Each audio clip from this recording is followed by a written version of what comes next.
And if ever something made top I don't snore I dream I'm a race car racing shirt it.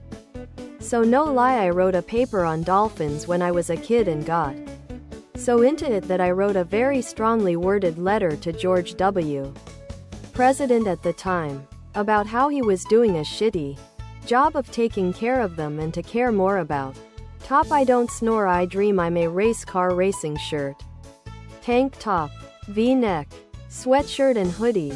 Top I don't snore I dream I'm a race car racing shirt. Sweatshirt, tank top, V-neck, hoodie. I doubt that he wrote the letter but it made me so happy.